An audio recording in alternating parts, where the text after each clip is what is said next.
Hello, everybody, and welcome to our channel. I'm Mark. And I'm Rob. And today we're going to talk about whether or not the refs will ever give Caitlin Clark a fair deal.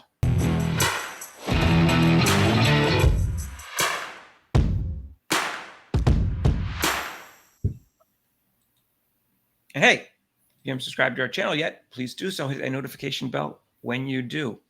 So, Rob, I didn't know what to expect from the refs. In fact, I wasn't even thinking about that. I was already worried about the players who I could tell were jealous about Caitlin Clark, whether or not they were going to injure her. So I was thinking about that, and it didn't really dawn on me about the refs protecting her. I just assumed they would, which they didn't.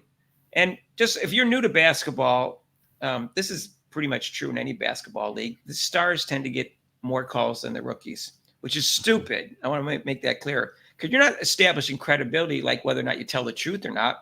And you don't have to establish whether you're a good player or not. That has nothing to do with a call. But it's a stupid rule, but it does happen in basketball. So I expected some of that, and I think Rob expected some of that, even though he doesn't agree with it either, right? You don't agree with that? Well, I mean, being from the perspective of, actually, I have four perspectives. My dad was a referee for 25 years, so I watched him. I was a basketball player, I was a coach, and I also refereed. So I have, normally, both sides, I kind of might defend the referees, but then being a player and a coach, I'm not defending refs. So I'm kind of conflicted. But yeah, I mean, you would think that when you're refereeing, all bias goes out of the game. It shouldn't be, you call the game as you see it. It shouldn't be, oh, I'm refereeing this game and this player is one of the best players in the league. I have to call more fouls if he goes to the basket than the other player, average player. So that's not very fair. I mean, that's not part of refereeing. You're not being very fair as a referee. You're being biased. Yeah, go ahead. Sorry. And if you watch sometimes in the WNBA, I've seen that Jewel Lloyd got like 3 calls that were questionable foul calls in the last game. And Brianna Stewart, when they played against the Fever, I saw her get calls that I was questioning whether that she got calls. I've watched every Indiana Fever game. I've not one game seen a situation where Caitlin Clark got calls that I didn't think were fouls. It's like no generous calls towards her. And like it started in the first game. Right. The first game, she reached her hand out. I don't even think she even touched the person. She may have touched the ball, maybe a finger there, and she touched the ball. And then she stepped back. So there was no body contact. And it was an instant foul call. Even the color analyst said, what was that? She tried to step out of the way. Right. Then she got another ticky-tack foul later. And that was like that for like the first 10 games where she got ticky-tack fouls. Meanwhile, she was being mauled. Like she would get hit twice as hard and not get a call, and then she would do something, she would get a foul call. This happened for like 10 games. And then they weren't even protecting her. The first one I saw was against Seattle the first time they played him. Isa Megberger, center for them. Clark drove into the basket, and as a blocked the shot, a little bit of hand contact. It was basically a block there, but her body went into Clark as she was driving. So it was a foul because she rushed into her. And then on the foul shoot, she hit her in the head. A foul wasn't even called, and it should have been a flagrant one because she was out of control on the block. Right. And that's when it started. But that's not the only time it happened. It happened at other times. And then we saw what happened with Kennedy Carter, where it was off the ball, hip check to the ground, and the ref said, oh, that's just an off the ball foul call. No reviewing the foul, no flagrant one. It got upgraded by the league for a flagrant one. And in that game, again, Angel Reese elbowed her to the ground, no foul, and it should have been a flagrant one. So they weren't even protecting her. In another game, she got a fractured eardrum, no foul call in that one. Yeah, welcome to the league. Hey, that seems like they were saying that's part of the game. That's how they play the WNBA. They're physical. So welcome to the league. You got to deal with it, Caitlin. That's what seems like the rest was saying. But no, I mean, make the call.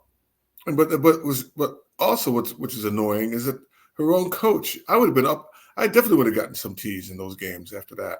I would definitely defend her. I definitely would have got a technical foul or something. Stand up for your player. Right. After the Clark got a technical the first time for saying that's an effing foul. And then a couple games later, she got a second one.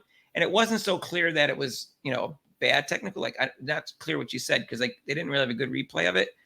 But Coach never backed her up. And then she said, well, she shouldn't be saying those things. That's my job. And then everybody said it was like 7 games in. She said, everyone said, you've never gotten a technical challenge the call. You've never challenged the calls. So the next game she got a technical. And as far as I can tell, that's the last one she's got. The coach isn't even backing her up.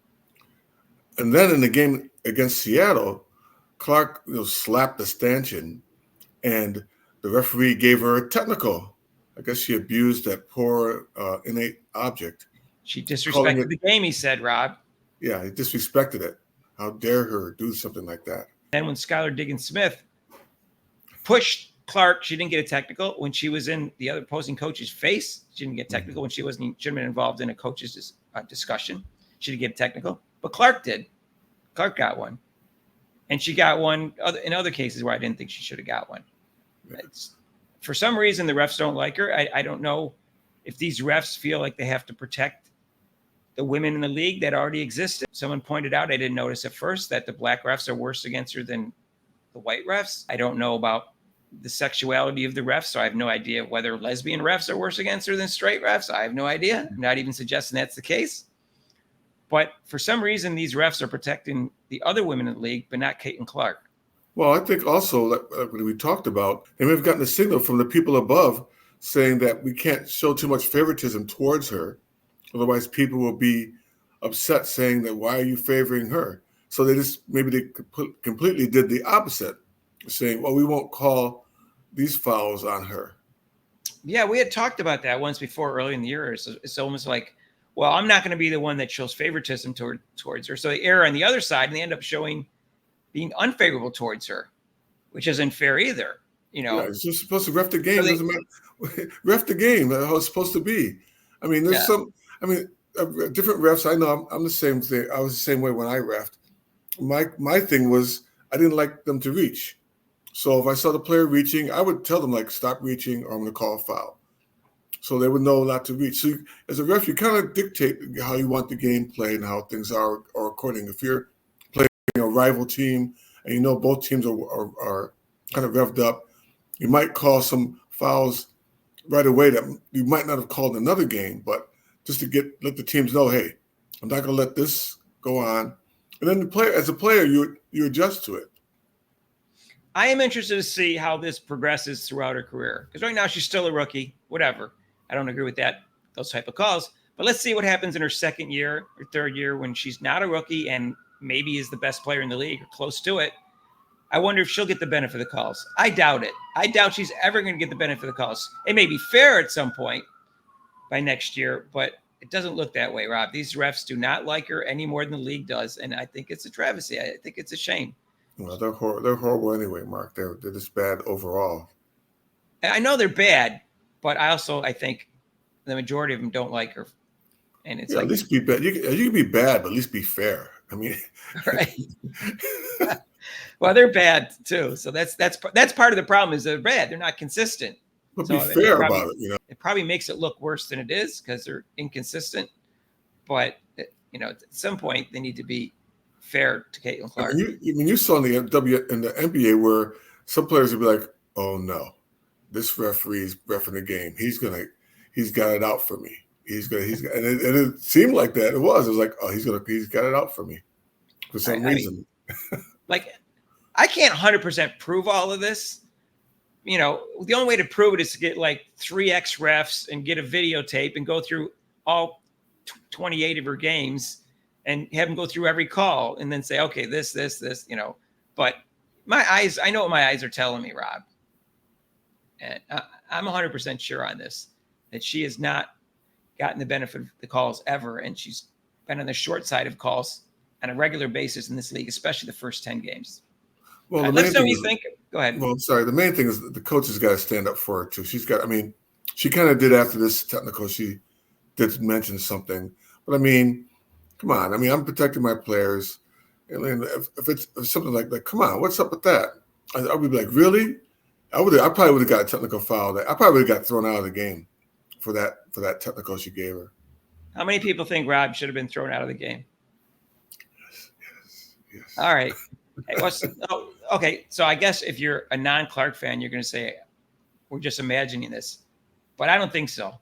Let us know what you think. I don't think it's really bad since game 10 or so, but it's still against her. You just see it in the last game with the stupid technical, and then Skylar Diggins-Smith didn't get one. And then Jewel Lloyd got the benefit of like 3 calls, and Clark didn't get any benefit of any calls.